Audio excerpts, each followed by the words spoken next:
Thank you so much, Dana. Thank you so much, Morley and Chris. Thank you, National Advocates for Pregnant Women. And thank you, Sarah Sophie Flicker, my friend, co-conspirator. I'm so excited that we're here together having this conversation. And I just love that your beautiful child knew that this was an event about the feminist future. How do they always know? Exactly. I'm like, can you go talk to your dad? He's like, no, it's got to be you. So yes. Jamia and I spoke earlier today just to sort of get on the same page of what we were talking about. And of course, ended up talking for over an hour probably. So hopefully, which is what happens whenever we get together, I think. But I'm just so honored to be here and in the midst of, a lot of grief and violence and illness. It feels really good to be talking about ways to work together to make a more feminist and more hopeful and more equitable future. So I'm very thrilled to be here. Me too. And, I'm so excited. It's been too long, and I'm so glad we have this space as, we are seeing some changes, but we're still in this pandemic and needing connection and community. And so I also think that's a really big part of the conversation we want to have tonight around how do we engage in our reproductive resistance, all the generations together in this new reality.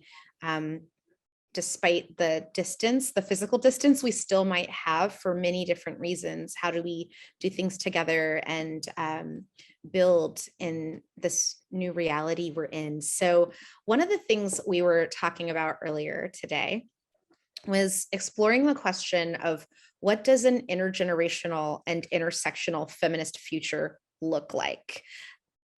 What does that look like for us? I feel like we were talking about how we have different and similar vantage points about it from different spaces. For me, I don't have children. I haven't actually created a human yet, but I feel like there are a lot of children in my life as a children's book author, as an author for teens.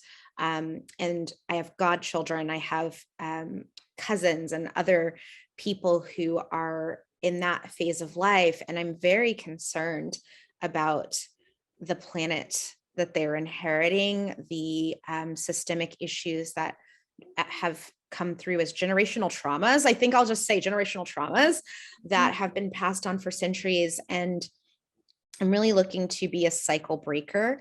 And that's one of the reasons I am involved in these movements, involved with organizations like this, and also writing books to the next generation, because I do really believe that in order to be a good ancestor to the children that I also believe are my children, they're my children by extension, because we're all relatives, that these children know that they are enough, that they're loved, they have an innate birthright to their power, and to making the questions about how we can remake the world in a way where all of us can be free. So I'm striving every day imperfectly to be a good ancestor while I'm living, and to do things with my time and with my gifts that can help make the world better for young people. And that's one of the reasons that I'm writing books, but also partnering with people like Sarah Sophie and others who are leading the charge on the ground, organizing people. So I was wondering what some of your thoughts are, Sarah Sophie, about this too, as someone who has humans that you have brought into this world, who you are parenting, what that means to you. Yeah, so earlier when we were talking about it, and by the way, Jamia's numerous books and have contributed so much to our family library, and especially the children's books. We're still in a place where children's books are not as representative as they should be, and so I love the fact that I have this whole library that is mostly thanks to you, and that your name is on so many of those books, and it means a lot to my kids. They're like, I know that person, which is really cool. I sort of vacillate between like immense hope and immense despair. And I think, we all are in this moment. A hope in the sense that I don't know that the younger generation knows that they are building the feminist future that at least I always dreamt of, but they are, and they're doing it somewhat unintentionally in the sense, and by that I mean, at least in, and I think it's geographical as well, of course, but at least, the kids that I am in contact with, things that were a big deal for us are not a big deal for them. So somebody being gay, queer, trans, non-binary, those are just those are non-issues, at least in the group of kids I run with. And I love that. On the other hand, I think, and we spoke about this earlier, like especially among white people, I think there is not, at least in the US, I think outside of the US, it's a bit different. There is not as much reverence and respect and listening to elders, in the way that one would hope. And, I think this country in particular has a real, ageism problem. So we are really oftentimes, ignoring wisdom and experience and strategy even that we could all be using, except we aren't always hearing it. So, and then the other thing we were talking about was, I work a lot on abortion and reproductive rights, reproductive justice. And maybe sometimes I worry we did a little bit too good of a job in that regard, because I think my oldest child is 14, and, getting that age group to really get on board with what's happening and really understand the ways in which it will affect them inevitably, has been a little difficult. And I will say, we're still sort of trying to message that without scaring them, so I'd say, I think if I were in a dream world, an intergenerational feminist future looks a lot like what we're working towards. And I do see a lot of change. And I always want to remind people, I was reminding, a Ukrainian friend the other day that, with progress always comes great pushback, and we're seeing the pushback. And in my mind, at least what we're seeing in Ukraine and in general with like authoritarian and totalitarian leadership everywhere, has so much to do with a pushback on feminism, a pushback on, a non-white majority in this country. It has to do with, pushback against progress, against what they want to, what you hear people say, westernization. So, on the one hand, I think we're doing a great job. On the other hand, everything feels really messed up and scary, and there's a huge mountain that we all have to climb together. I think so much of it, though, at the end of the day, comes down to listening to our elders, pushing back on things that maybe don't work anymore. Jamia, you were talking about that, but, just opening up the conversation amongst generations.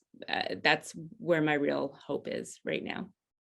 I think that's so beautiful. I was telling Sarah Sophie, I love that a lot of what I've seen her model is taking connection to the history and then, making it new in the context of today. And I very much respond to that. That's how I was taught activism by my parents. And it was modeling, it was role modeling, because I was always the child who asked why. That's one of the reasons I write these children's books, that like my inner 8-year-old still just kind of like, why? And I'm writing those books that she would have wanted that will try to explain why or explore why, and then ask you why. What do you think now after you read this? That's what I want to know. And I always love to ask that of children, because they often will blow my mind with where they will take things and their own whys or their own disagreements. And what I'd like for us to have is more dialogue and openness, like you said, to actually engaging with each other, but not in separate silos across age and across difference. And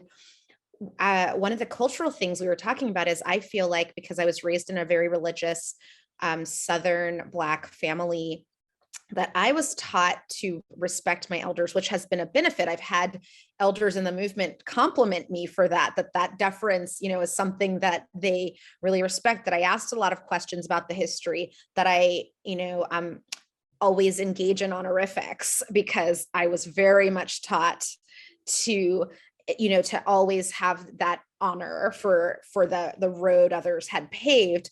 But to the other side of it, there's also the downside of sometimes in movements I've been a part of, or organizations, or I haven't felt like I could or should speak up when I needed to, because of the deference and those teachings. And so one of the things I've really been exploring in this chapter of my life is about the both and the complicated nuances and the gray, and what would it look like beyond binaries of right and wrong, beyond binaries of you either respect your elders or you don't, or you're rude, or you either listen to everything I say or you're silencing me, to a place of deep listening and openness. And Sarah Sophie was talking about how we really need to listen to each other when we talked earlier. Deep listening and openness, curiosity as to why someone might see it differently from their context. And then I engage it with my context, and then I decide how to proceed with the knowledge of understanding their context, understanding my current context, taking that data and taking that story, and then deciding on my own, and really trying to encourage young people to do that too, to say, I don't have all the answers. I can tell you what was taught to me and what I heard happened then and what happened when we tried to do this. Now, based on your context, what do you think about what we experienced, and how do you apply your knowledge and your unique experience to now to paving your own path? That is what I think is the intergenerational future. I remember when online harassment, and I'm dating myself now, first became a thing, right? Like, to even be able to say that, I can remember when it became a thing. I was talking about it to older feminists who were mentors to me and saying, oh my gosh, I just got dogpiled on Twitter. These things happen. I don't even think we were using canceled yet. I don't even think canceled was the word, but that happened. But and I had some of them say, well, that's not really new. It's not new. There was an article in Ms. Magazine in 1968 about trashing, and that's what it is. And I remember at the time thinking, no, it's different though when someone's sending you letters in the mail than when someone could have a SWAT team come to your house, or, hack into your website, or, do these other things. But the root systemic subjugation, domination paradigm piece, that is true, and that is real. And so that was one of those moments I also started to engage it, to say, okay, there's a part of me that might want to shut that out, break it down, to say, oh, they're not hearing me. They don't understand my context, because they don't understand what online harassment feels like and its reverberations, right? But then they really were getting at the heart of how the trashing, that now is just trashing amplified to thousands, is at the heart of it, and that the same sort of value systems that lead someone to want to harm someone, or to silence them, or to block their speech, those are at play. And now the tools have gotten more aggressive and more intimate and more damaging. And that's how I knew from my end context, okay, I want to focus in on this. And this is a big enough issue to fight for, as it relates to reproductive justice advocates being targeted, as it relates to people being targeted online and shaming and blaming because they have made choices about their personal reproductive decisions. So I think that's an example too of what's really taught me to say, okay, it's a both and. I can hear the stories of the past, and I can also bring it to the context of what I know about my present and my future. Yeah. I mean, I always think of it just like, in general, to boil it down, it's a lack of, on social media and in general, I think, especially right now in this country, there's a real lack of nuance and a real lack of any kind of willingness to embrace complication. And I don't know, what would social media look like if it was nuanced? Like, is that even possible? I definitely try on my end, and don't always succeed. But yeah, I mean, so much of everything we're seeing right now, and everything that's so painful, is a real lack of communication, and a real lack of any kind of willingness to hold your truth and someone else's truth, you know, in your hands at the same time. So yeah, I mean, I do feel like so much of at least like successful organizing, maybe not activism, but so much of successful organizing really comes down to communication, really comes down to listening, and really comes down to not embracing a really hierarchical and like domination over mindset. And I do think that's part of a feminist future as well. Oh, I love that so much. And the holding truth at the same time. When you said it, I was imagining you as like holding like a Lady Liberty, holding the weights, the balances of justice, right? Like, I think that's a really beautiful thing around how we can do this work, because I think when we kind of start in a posture, right? I think about the physicality a lot. We start in a posture of turning one's back, clenching, of closing ourselves, not listening. It sends a message and we don't communicate and we don't listen. And it goes to, you know, I remember one of the big dreams I had was being inspired by the Judy's Chicago dinner party, and going to the museum and seeing that and thinking, what if every feminist who had ever said that the young women don't know what we fought for and they don't appreciate those rights and they don't know what's at stake had a dinner party with all of the young people who said, oh, you know, they don't understand our context.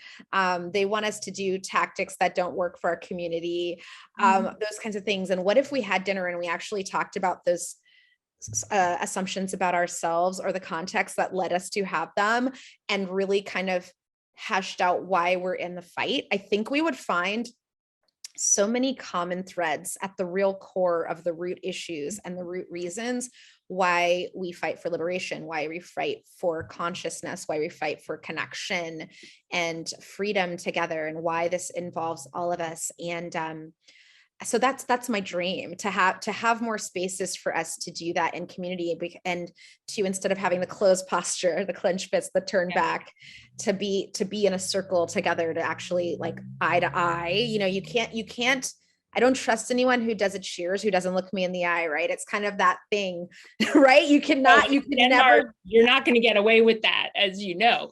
Not going to happen. You're like, exactly. We gotta be like, I look you in the eye to know your truth, right? To hold both of those truths in hand. And when you know my story and I know your story about why we care, then we can find a way forward, right? And that's the kind of intergenerational movement building I want. And I want to give a shout out to Florence Howe, who was the founder of the Feminist Press, who very much did intergenerational movement building, right? And I remember when I was the youngest ED they'd had, and I was the first woman of color, it was almost 50 years. I think it was the 47th year of the press. Florence and I had a meeting, and she said, I want you to know that some of the things you're acquiring are books that I would have never thought of publishing ever, but keep doing it because it's selling and it works. And there were things that 50 years ago, people told me to never publish. And they told me that I was completely out of my mind for starting a feminist press and that we would fail. And yet I did it. And we're here 50 years later. So you keep doing that, because just like I knew when I was closer to your age, what we needed in that moment of that cultural zeitgeist, you know what we need right now and what books this generation needs to read. And having that kind of mentorship, having that kind of trust to carry a legacy with our team really contributed to our feeling empowered to really say that, yes, the both and, that the strong backlist that provides the strong foundation to move forward is in conversation with the books from the new authors. And sometimes they may disagree, but they're a part of a broader feminist story that is complex, multicolored, multifaceted, multidimensional. And that is a beautiful thing to embrace. So I love you saying that about the holding the true truths. I'm really thinking about that. And I was imagining also Florence holding the books of all of the truths of the times we're all in. Right. Because I think we get stuck when we think that we always have to agree on everything. And, you know, certainly in movements and our hope, I do feel like the future of abortion, the future of reproductive justice, the future of reproductive rights is in a mass movement, and to get to a mass movement, we all have to agree that we're not always going to agree on everything. And to your point on listening and communicating and books and reading, and understanding each other's histories, and young people and old people really hearing each other and people in between, it's really hard to hate someone whose story, and I think we're, and oftentimes just listening in a non-judgmental way is really uncomfortable.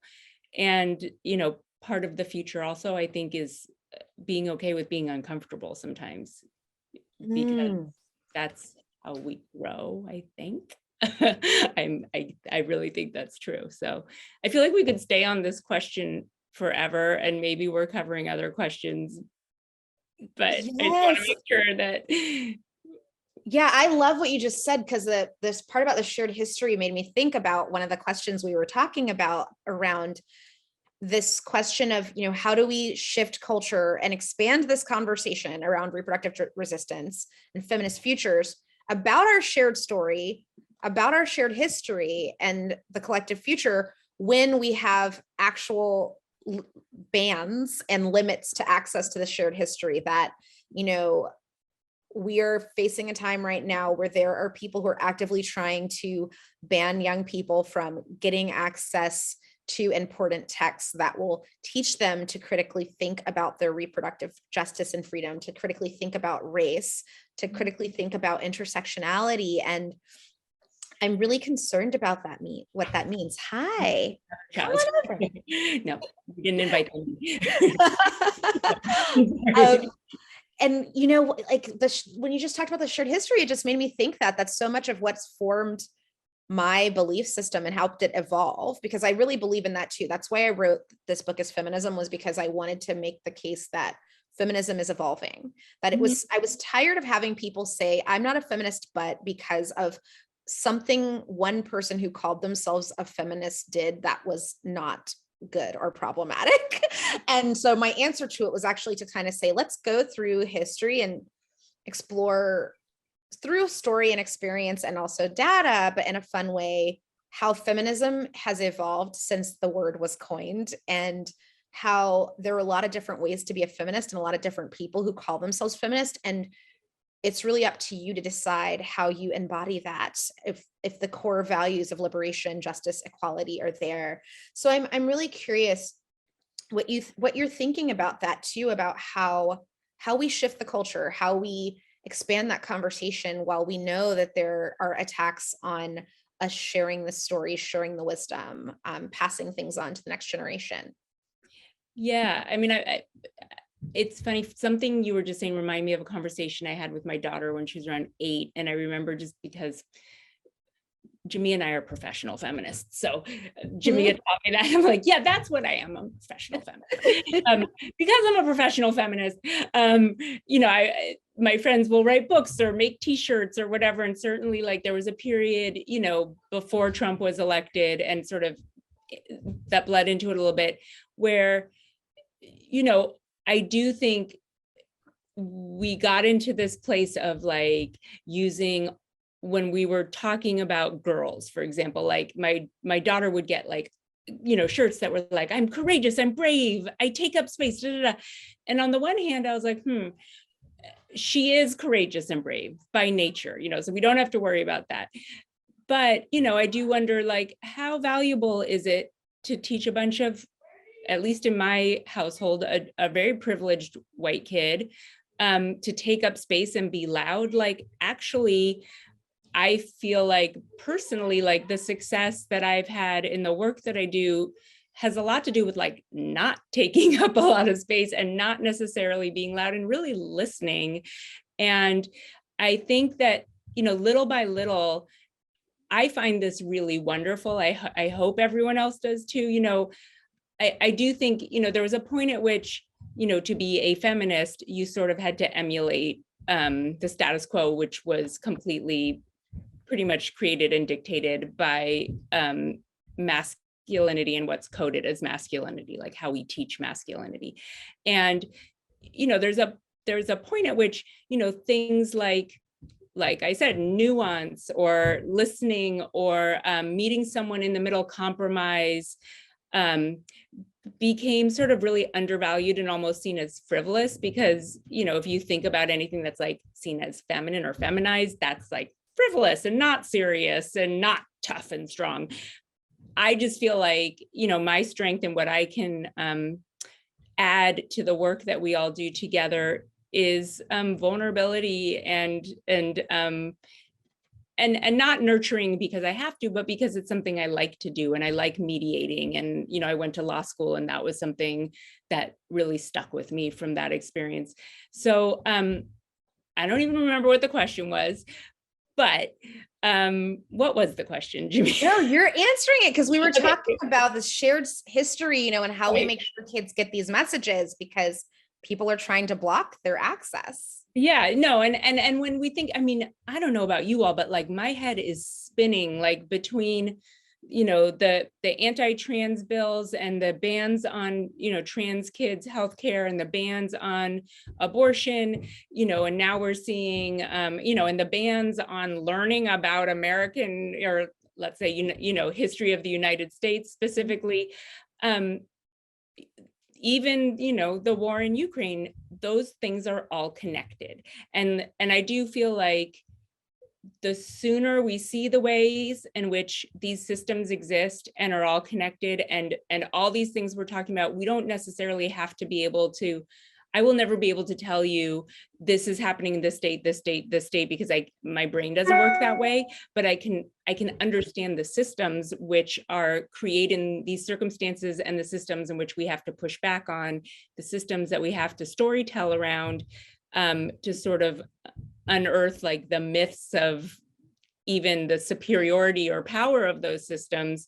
You know, once you start connecting all of it, I think that it becomes really a lot easier to work together. It becomes intersectionally easier to work together on these things, because at the end of the day, there are always the people who are most vulnerable and on the front lines of all these issues who are harmed first, but they harm all of us, just like patriarchy harms men. I have 2 boys, and, you know, I see the way in which it harms them and takes so much from them. So sorry, I'm gonna try to hang up on this. I don't know if it's gonna work, but at any rate, you know, I just think, like, to me, the future really lies in seeing all the connections, seeing that, you know, if we can agree on our shared humanity, there's certain things maybe we don't always need to agree on. And then there's certain things that are like a line in the sand that, you know, are no-goes and we do have to agree on, you know. And again, don't know what the question is, but it's chaotic over here. I'm sorry, everybody. But, you know, I guess the thing that like really inspires me is really seeing how we are all intrinsically linked, and that my liberation lies in yours. And the sooner we can get to a point where that's what we're all fighting for, like, the better we'll all be. I agree wholeheartedly. And like the shared humanity piece, you know, it's so beautiful, because it's something that is the oldest value, right? Ubuntu, coming from South Africa and Southern Africa. I am because you are, this concept, you know, being many years old. And the idea that we're also trying to still live this in existence as a principle, right? Of shared humanity. I am because you are, because we are. Ubuntu. And so I think about that a lot too, in terms of that what are the ties that bind, that are enduring when the other stuff kind of falls off, you know, beyond the earth costume we're in, if I were to be spiritual about it right now, right? Like what, like that, the stuff that goes beyond in time and space, those values, this idea of shared humanity, the idea of just the value of each of us and our liberation, and that is so tied to reproductive rights and reproductive justice. And I think that's why this is one of the particular fights that I feel so deeply connected to, as someone who I really struggle with, I've talked about it with Sarah Sophie. I've struggled with the notion of parenting my own kids because I'm terrified about the Black maternal health rates in this country. And I have a lot of trauma from the US medical system because of my own reproductive health issues and illnesses and chronic issues. And it's helped to have, like you said, people who can provide compassionate care, access and affordability, but also knowing that organizations like National Advocates are there to fight and support and to name the realities of the situation we're in. So I think it's helpful to, like you said, to have many different values around how we can show up, because what I love about what Sarah Sophie brings is that you do bring forth a strong grace and love and joy to your work. And you also model that for your children. So I love that, whether I see you in Paris or I see you in DC or I see you in New York,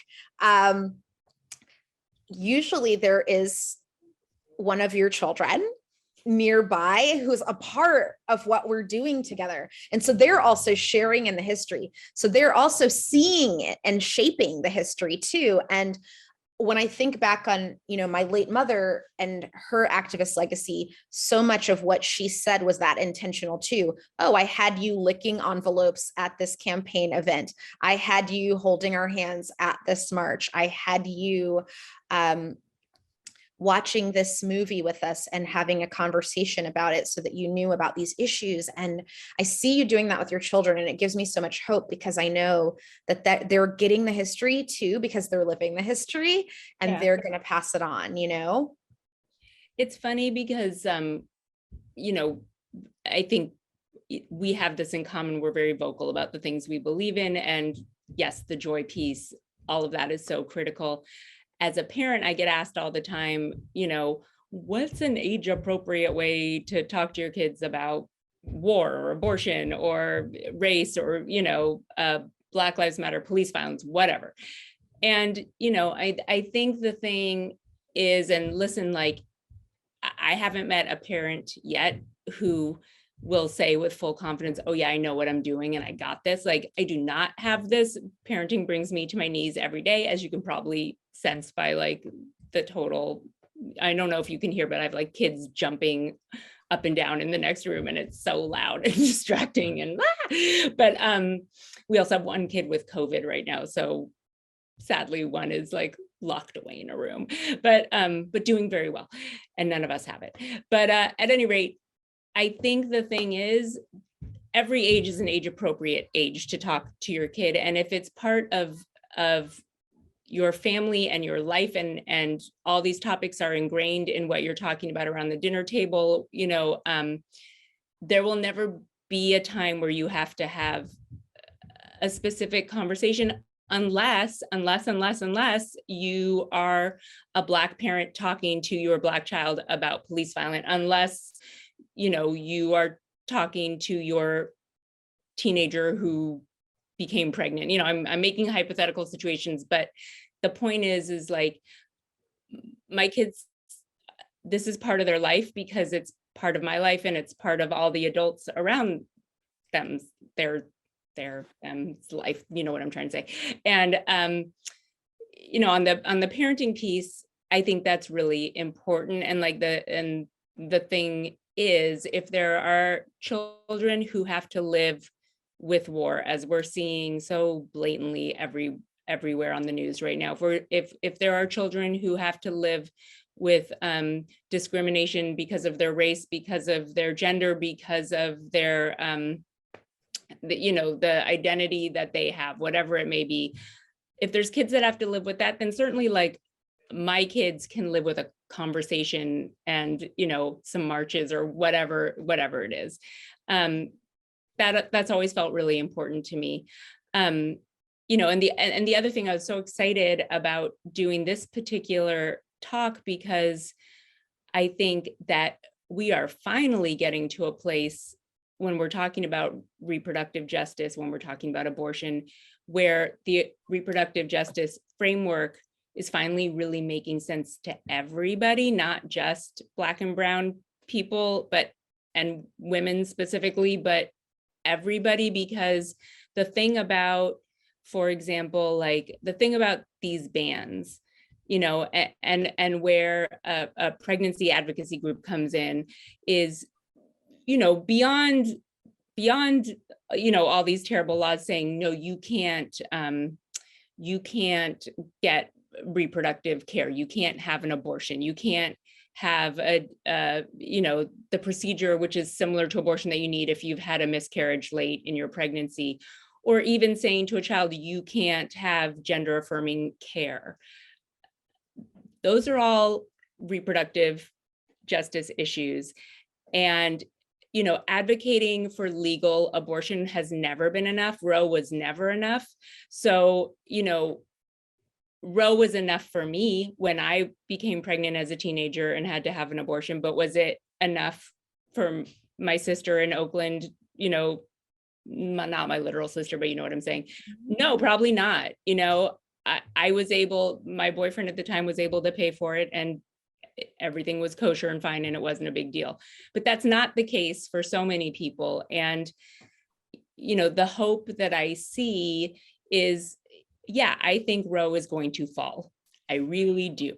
Whether it's, you know, whether it's the Supreme Court upholding Dobbs and the 15-week ban, which is still terrible, by the way, like, let's not get it twisted, terrible, you know, but the second that Roe is limited or overturned, there's 24 states and 3 territories that, like, that's it, abortion is over.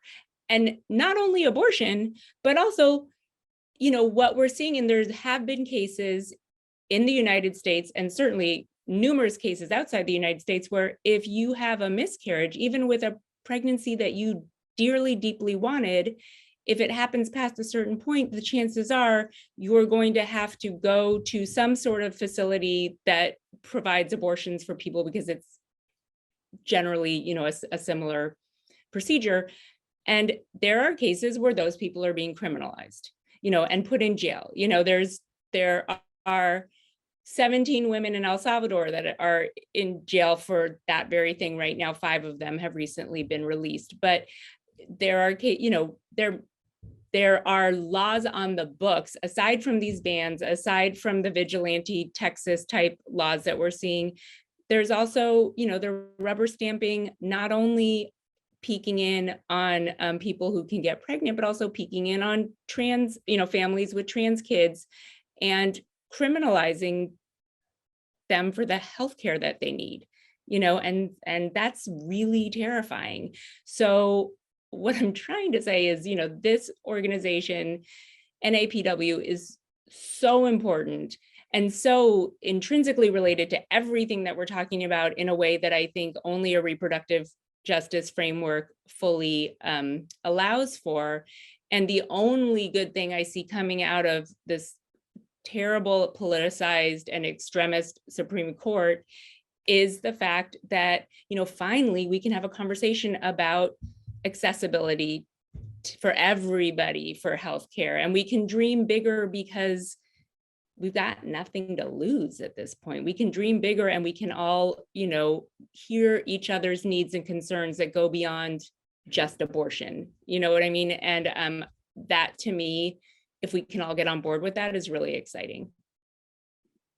That was amazing. I feel like that was the right call to action too. And, you know, every time, even though I know it's happening, that I remember that Roe is close to falling, and that we are in this place. I also remember that we've got us, and we will mobilize, and that we can start taking steps now to make sure that we are there, that we will demand, and we will protect our right to get the care we need, the full spectrum of care that we need reproductively. We will, as people who can get pregnant have done since time immemorial.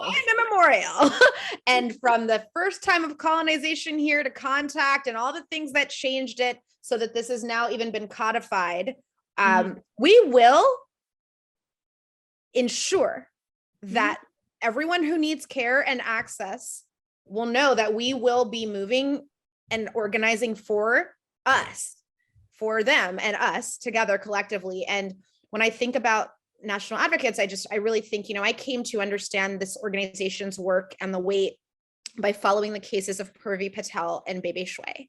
Exactly. And thinking about what it means to criminalize and punish women who have already been failed systemically by injustices, shaped in the very design and fabric of our country, from immigration to racial injustice to misogyny and beyond. And so I just am so glad that we have each other, because that's what gets me up in the morning when I think about these things. When I, as my husband, who is a white male, cisgender male, who is, on our jazz player in the planet.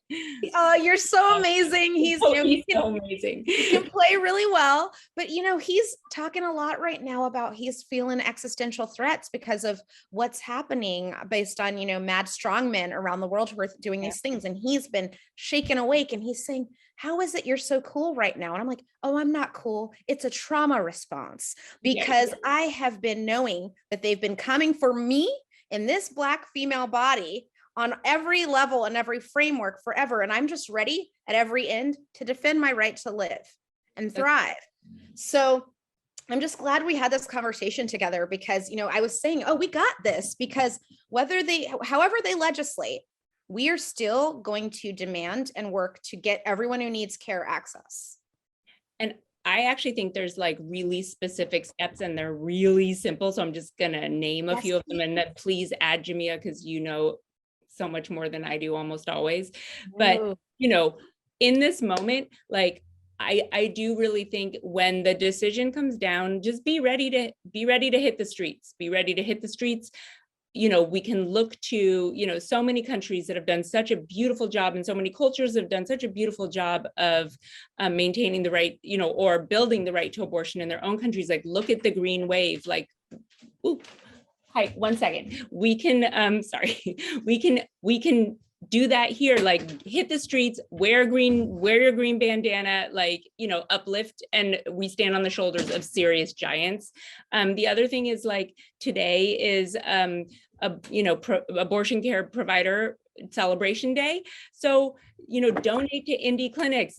Indie clinics provide over, I think it's like 70% of all abortions. And, and we love our Planned Parenthood, but we got to keep the indie clinic infrastructure that really provides the most healthcare to the most people.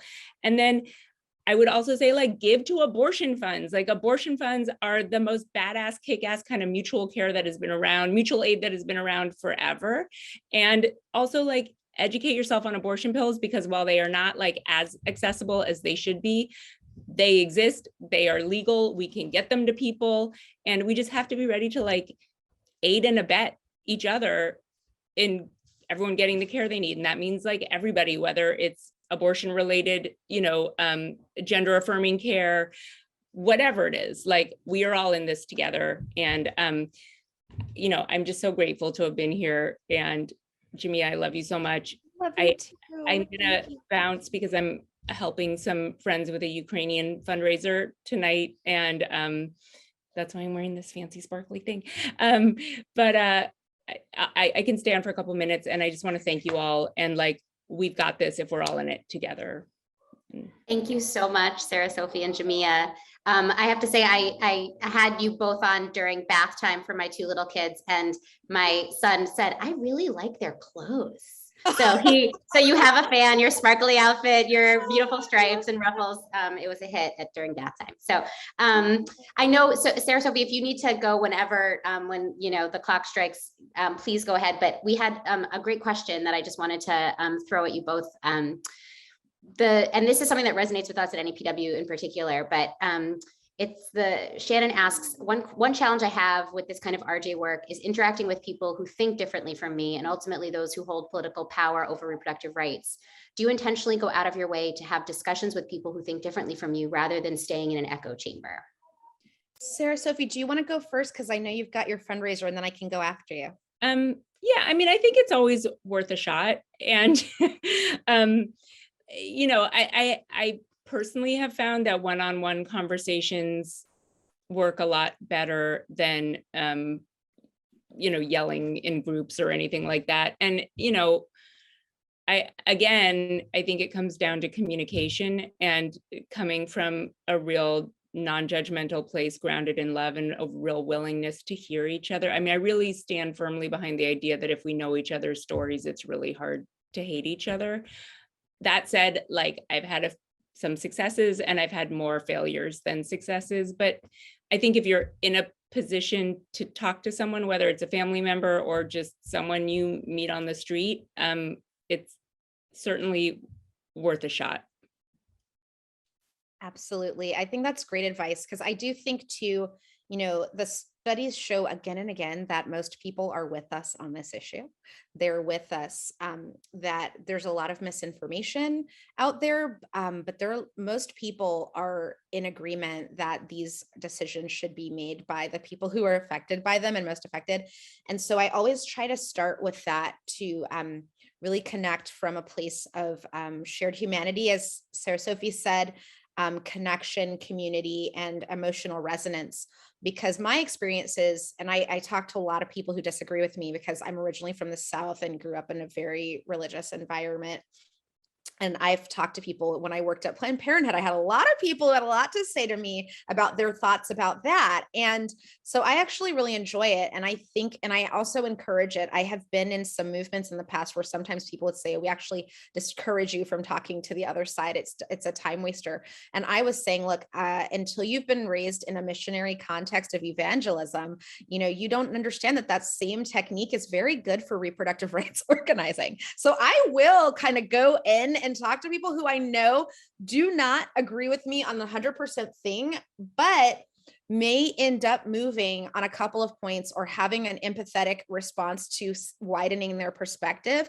And life is long, and that can expand. And I have had people tell me that they've appreciated the opportunity to be talked to, because there's a lot of assumptions that they're going to completely disagree. I will also say the podcast Ordinary Equality, I was co-host of season 2, which is about the history of abortion with Kate Kelly. And our first episode, On Purpose, is about her, who is an ex-Mormon who was excommunicated for wanting to ordain women, and myself, who is still a Christian, but more on the progressive Christian side of it now than how I was raised. We talked about what we heard about abortion in Sunday school and when we were children, and how we came to make our decisions on our own about how we feel about the issue. And I even brought on my friend from Sunday school, who also went to Christian high school and used to go to crisis pregnancy centers for volunteering, to talk about how we both changed our mind when we got new information. And so I want to just share that to say that I was once someone who, for a very short time, but who did believe in the other side, because that was what I was told at Sunday school.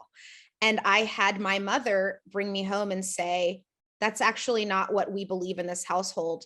There are people who you love who've had abortions, and you need to understand their reason why. And that really has opened my heart to being able to talk to different people too, because I was someone who was not on the right side of this until I knew better, and I did better, as Maya Angelou taught us. I'm gonna leave you all, which makes me sad in a second. I just wanted to add, because that was so beautiful and also like so vulnerable to say, which I think is so important. I do think like the anti-abortion movement has really had the monopoly on faith and on stigmatizing abortion and, creating a lot of shame around it. And I do feel like, again, another hopeful piece of the future is when you start really doing the research, people of faith, the majority of people of faith support abortion. There's that, and also I think we're sort of breaking out of this place where we don't say abortion anymore, where, we apologize or say, oh, it was because this, and the other thing. No, like we are finally getting to a place where we are like talking about this without shame and without stigma and without like feeling, scared when faith issues come up. And I think that is so hopeful and so great. And like, we have to stick with the positive narratives and the positive messaging, because they've just monopolized that space for too long, and like, we're done with that. And on that note, I'm going to say goodbye and thank you all so much. Thank you so much, Sarah Sophie. Thank you, Sarah Sophie, and sending love and solidarity to your Ukrainian friends and their movement tonight from all of us. There was just one other question about supporting independent abortion clinics, and I wanted to just raise up the Abortion Care Network, which accepts donations, and you can be a regular supporter, and they support independent clinics around the country. So definitely check that out, and we can put the link in the chat for that as well. I was hoping to ask one more question, Jamia, before we turn it back over to Morley. So much of this is deeply connected to voting rights and sort of the attacks on the semblance of a democracy that we have. And I'm curious if, as you've spoken to young people and as you've, talked about intersectional feminism, if you see the recognition that all of this is so attacks on trans bodies, attacks on reproductive rights, how deeply connected it is to voting rights and mobilizing around that issue and connecting the issues. If you could, if you sort of have spoken about that before or have seen that shift. Sure. I'm so glad that you're speaking about this. I think it's really important. We are fighting for our fundamental democracy right now, for access to democracy. And so I'm heartened that many reproductive justice and reproductive rights organizations are acknowledging this, and strategies around saying we've got to protect the foundations with the current court composition that we have, what we've seen happen, these attacks on trans youth, these attacks on pregnant people across the spectrum.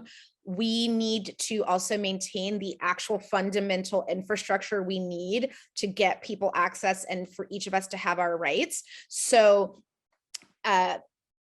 seeing that this right to vote being a core connection to the civil rights issue and the access is extremely important. And I've seen young people who are really getting involved in that, even at the high school level, understanding, hey, we're going to inherit this and yet we can't vote. So we want to be a part of these movements now so that we can shore up that we will have the framework within the rise of authoritarianism around the world to be able to exercise our freedoms. And so, for example, I had a panel earlier today on the Equal Rights Amendment, and there was a young woman who was 15 years old when she co-founded Generation Ratify to gain constitutional equality with an Equal Rights Amendment, because we do not have equal protection under the law, anyone who's not a cisgender man in this country.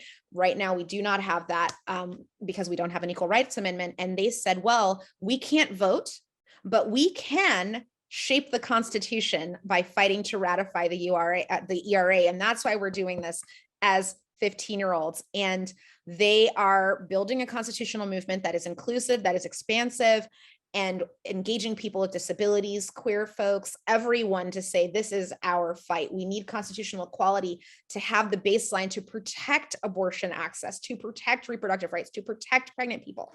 So that really heartened me. I mean, I also have the belief that we should lower the voting age to 16. That is my own personal belief. I think I had my first legal job in the United States of America within, late stage capitalism, when I was able to file for tax payment. And I believe if I could be trusted to do that and do retail and customer service, and to contribute to tax paying, then I should also be able to vote. And so I also believe that that is a fight that is also our fight, and that, but in the meantime, just really focusing on protecting those fundamentals in addition and as an integral part of our work is important, because the people who are the voters we need to continue to maintain and expand these rights are the people who are most marginalized and disenfranchised when it comes to voting. And so we need voter protection.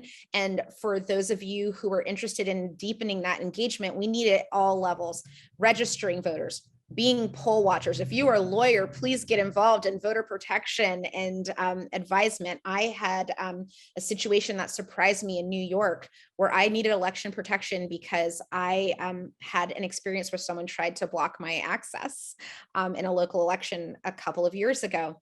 So I just think that this is our fight, and it's extremely important. And the fundamentals, although sometimes we think, oh, those things have been fought. No, we have to keep fighting for them. And Coretta Scott King, who I give a shout out to in my book, did say that struggle has to be fought and won with every generation. We can't just idly say, oh, check, we got Roe.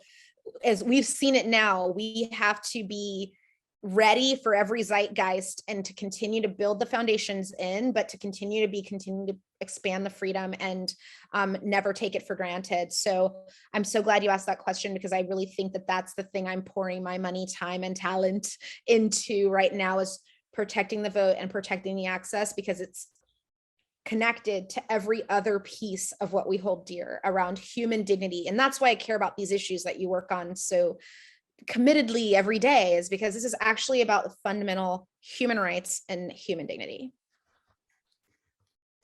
Absolutely. I have nothing to add to that. I really encourage folks to check out Jamia's books. This book is Feminist is sort of what grounded us in this conversation today, but you know, all of the work that Jamia has done to ensure that young people have access to learn about these historical figures, learn about current movement leaders. I know I'll be adding to my children's libraries with many of Jamia's titles. And I want to just express my gratitude to you and to Sarah Sophie and to Morley for joining us tonight. It's a really, really tough moment. And I think hearing you speak and hearing Sarah Sophie speak and hearing Morley's beautiful music have, I think, lifted a lot of us at a particularly challenging moment. And we're just grateful to know you and to be in your presence. So I'm going to thank you again, and I'm going to turn it back over to Morley to share a final song. And as we do that, we'll be, I think, in the chat putting our raffle winners who will get a signed book by Jamia. And if you are not a raffle winner, go buy the book. There it is. It's now available in multiple languages. And thank you all for a wonderful evening. And we hope to stay connected. Thank you so much. This conversation was so uplifting and helpful and invigorating. And it is a difficult time. And I do think that we are actually in the process of creating the new paradigm together and hearing about these 15-year-olds who are starting these incredible movements. And just the continuation, we are all part of the continuum through the centuries that we have been looking in the same direction together for the altruistic, interdependent, most natural state. Our natural state is in the mind is luminous, is kindness. And we are the ones to make this happen. And we'd like to share the song, We Are the Ones, the new paradigm.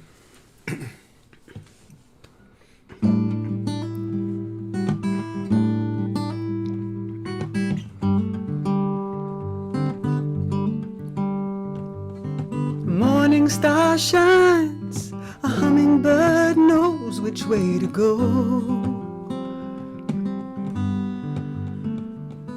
Another empire's falling, a sacred fire keeps a steady glow. I feel my heart pounding in my chest, and I know I'm not the only one alone. I hear that rhythm cross the planet, speak in languages that only Mother Nature knows. I trust this love we found in each other won't be in vain. A long time coming, worldwide rebellion is God's hand's wave of change. She knows we are the water rising higher, dancing, marching feet to the fire. We are the ones, this is the time, bring in the new paradigm. We are the ones, ancestors call, rise up in love, empire fall.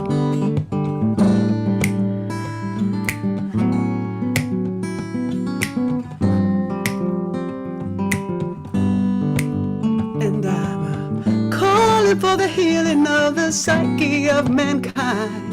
Every river, every bird song, every baby knows it's time. We got to see through the illusion that the answer's not inside. It's too late to be just you or me. We're one under the sky. May we see no stranger, and we know survival of the planet is on the line. But the power of the people is stronger than before. We know we are the water rising higher, dancing, marching feet to the fire. We are the ones. This is the time.